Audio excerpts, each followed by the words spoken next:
I want to say something in English at this time. Today, Sri Lanka is facing one of the darkest hours of our nation.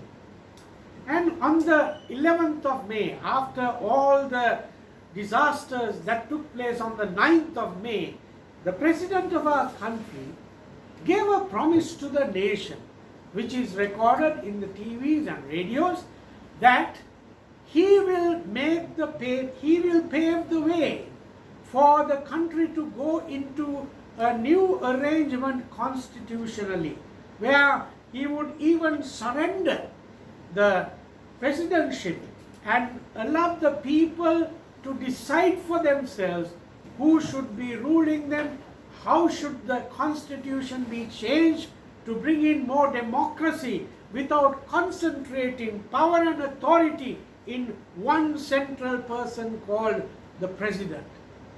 But I am sad to say now it's nearly 2 months. All what we can see is that you are not fulfilling your promise.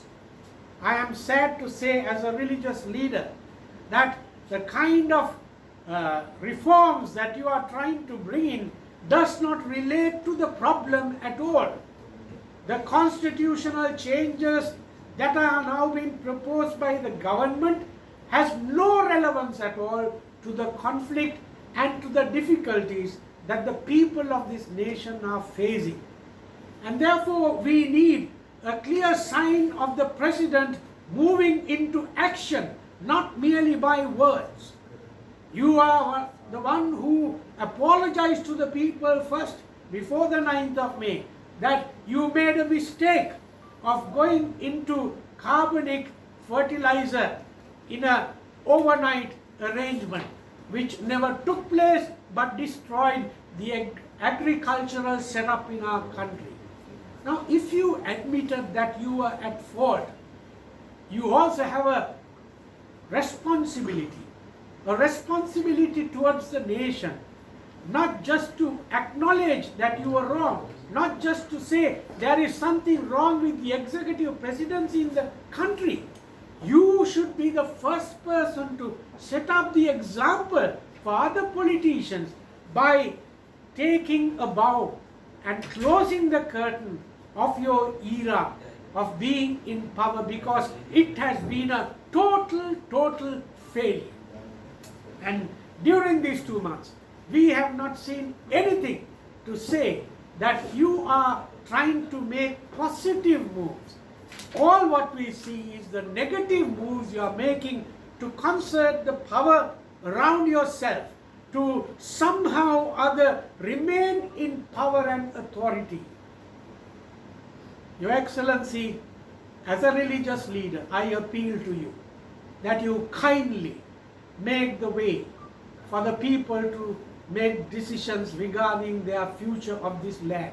When you sit on that chair, you are becoming a stumbling block to the people of this nation. Please make all the arrangements for an exit pathway so that this nation can recover. That will be number one for this nation to recover. And secondly, I also want to appeal to all the politicians, no matter whether you are in the government or in the opposition.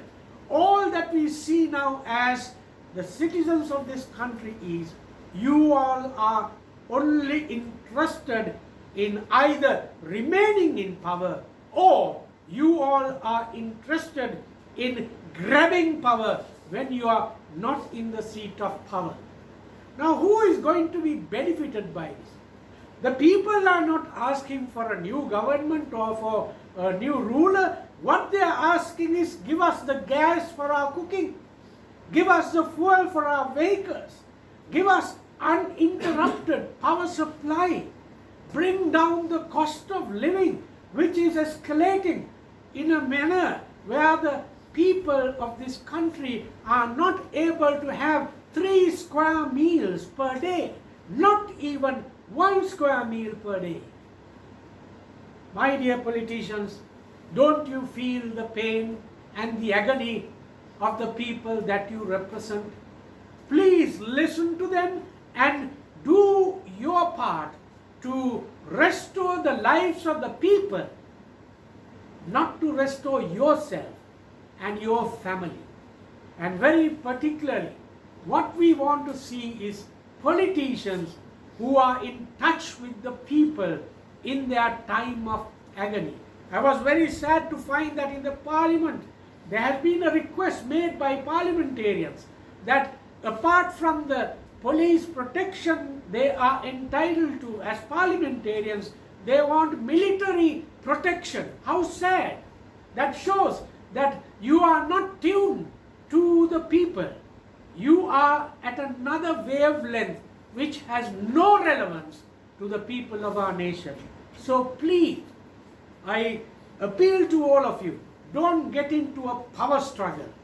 Don't get into a situation where you try to keep your power and not allow others to share in the power.